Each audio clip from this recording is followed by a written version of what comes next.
So the roots of my talk actually go back about a year to October of 2016 when the New York State Communication Association gave me an award, their John F. Wilson Fellows Award, which was a wonderful honor, but of course came with the expectation that I had to give a plenary address at their annual fall conference. I would have preferred money. But I was working on this address and also another keynote address that I had to give this past month, up until the last minute with both, and so I knew I wouldn't have time to write yet another talk for this symposium. So what I'm going to do is try to distill down the talk that I gave 2 weeks ago in the Catskills. I started carrying out my research toward the talk right after my drive home from the Catskills. And again, 2016 October, you'll note that that was right before the November 2016 presidential election, and just at the end of that tumultuous campaign season with its most unpredictable of outcomes. So having said this, my subject and my research were inspired by some of the kinds of things that I continue to come across even as I was reading the New York Times on the train this morning. For instance, I was listening to NPR in the car about a week ago, and an interview with Keith Olbermann. Full disclosure, I'm not a Keith Olbermann fan. I think he's a kind of an Edward R. Murrow wannabe who unfortunately hasn't learned the lesson that it's not about him. It's about the story and the truth, right? But Olbermann made a really interesting point about Donald Trump's use of Twitter. That Trump sees his Twitter use as a new media version of Franklin Delano Roosevelt's fireside chats. He's simply talking directly to people by way of this new medium by which he can do so. I've got to say that that's a classic case of Marshall McLuhan's concept of rearview mirror thinking. Right. But I often find rearview mirror thinking kind of helpful. Second, I'm reminded of Horton Wall's concept of the parasocial interactions that take place through our use of media, and I'm simultaneously reminded that one of Twitter's earliest adopters and one of its biggest investors was Ashton Kutcher. And as a result of Kutcher's presence on Twitter, the second rather immediate wave of adopters of the platform were all of these people who believed that they could do better than 6 degrees of separation from him by following him on Twitter. And third, I'll also remind you, or maybe point out that Twitter's never made a profit in a single fiscal quarter of its existence.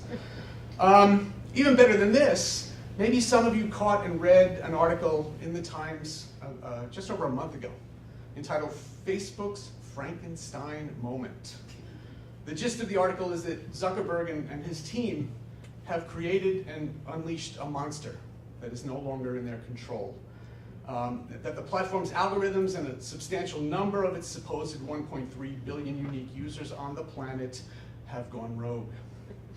So these are the kinds of things that I started ruminating about during and after the campaign and the election, while observing and trying to understand and explain the role of social media and social media users and manipulators in bringing about what happened. And of course, this brought me to the theory of disruption. The terms disruptive technology, disruptive innovation, and the disruptive economy entered into the lexicon in 1995 by way of an article in the Harvard Business Review entitled "Disruptive Technologies: Catching the Wave" by Joseph Bauer and Clayton M. Christensen. Subsequently, the terms became both industrially and culturally important upon publication of Christensen's 1997 book, "The Innovator's Dilemma: When New Technologies Cause Great Firms to Fail."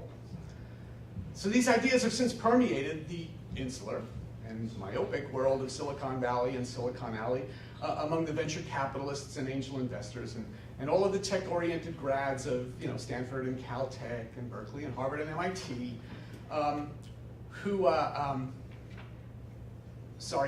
whose goal really is to be the next Mark Zuckerberg or Jeff Bezos or Mark Andreessen. To be clear, the primary motive of many of these people who inhabit and drive this world within our world is not to provide for the greater social good by creating for us devices and platforms and applications that have social utility, that we might even say we need. Ever since the success of Microsoft and Apple in the 1980s, young men, and I say deliberately and with emphasis, men, who might have previously decided to, say, become physicians, right? They've gone on to develop or to work for tech startups, or they've gravitated toward that other great disruptive innovation within the financial services industry, the hedge fund, which of course is inextricably linked to the tech world in our late media age.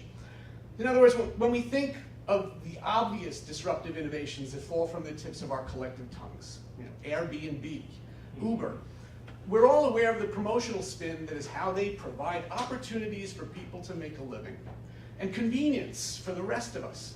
And maybe some of you paid attention just a few weeks back, and in this regard, to the fiery crash and burn of the ill-conceived, or maybe to borrow from the Beastie Boys, the ill-communicated startup Bodega, right? I don't know if you caught that one.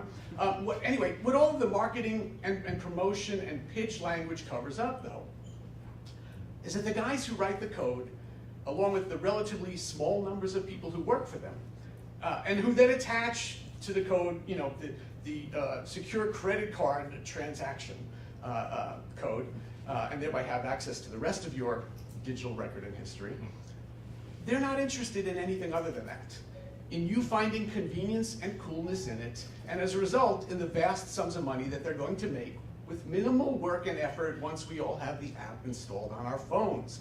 Uber doesn't want to have employees, it doesn't want to pay benefits, it doesn't want to have to worry about things like people calling in sick or bargaining for their collective rights. They don't want to own cars, they don't want to pay to maintain them and gas them up and insure them. I'm still curious as to why their chief competitor, Lyft, is working with General Motors to develop self-driving cars. I don't think I'm overstating the case. I'm trying to just deconstruct the spin when I say that these guys want to sit back and let the program, let the algorithm do the work while they accumulate wealth and stock options from this new business model, and then buy startups and competitors and other tech companies that'll help them both expand and protect their franchise. And this is understandable, right?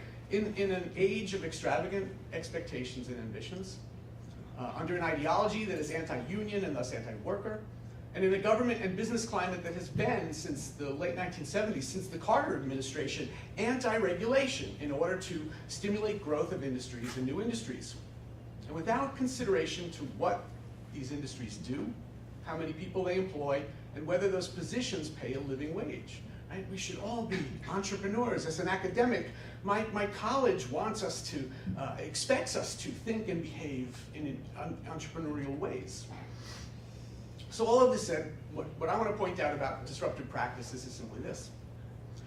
When we're talking about inventions and innovations in communication and media, all technologies, at least in an industrial age, are disruptive, right? Since Gutenberg's invention of the mechanical movable type printing press made communication into an industry, this is the case, at least when the technologies succeed, right? We're not talking about CD-ROMs and laser discs and things that are gone. New media technologies, both hardware and software, introduced as industrial practice, do not simply add to what we do or change our previous ways of doing things. They change everything. They change the way we live our lives to the extent that we can say they changed the definition of what it means to be human. They changed the trajectory of our culture, of our civilization. In a society that is, interestingly enough, not always culturally progressive, but which is exceedingly welcoming of technological progress, this change also occurs because, well, we're not just predisposed and quick to accept it, but we don't question it. And so the purpose of my talk, and I realize I only have a few minutes, is to examine the disruptive media practices that brought us in the United States to one of the most disruptive events in our recent history, the 2016 presidential campaign and election.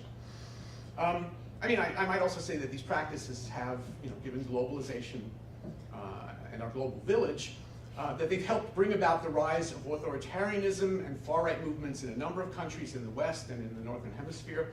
I'm not saying that they've caused these events, but they have fed into and fanned the flames of divisiveness, intolerance, and hatred.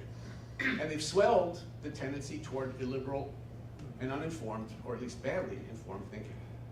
So, my original talk took on the entire history of disruptive media and disruptive media practice since Gutenberg's invention, but with particular regard to the rise of the journalistic enterprise, a cultural practice that is essential to the workings of a representative democracy. But that's a lot of words, and I don't have the time for all of those words today. So what I want to get to is to talk about, within the realm of the internet and mobile internet and social media, the part of my title that refers to dark nets or networks. What do I mean by dark nets? I do not mean Tor, which is the actual dark net, the internet within the internet to which you all have access, wherein many nefarious things are going on as I speak, including drug dealing and sex trafficking and child pornography and the like, and which is enabled by the fact that users cannot be tracked by means of their URL, that they are, at least on the face of things, anonymous and untrackable. So what I mean by dark nets is this.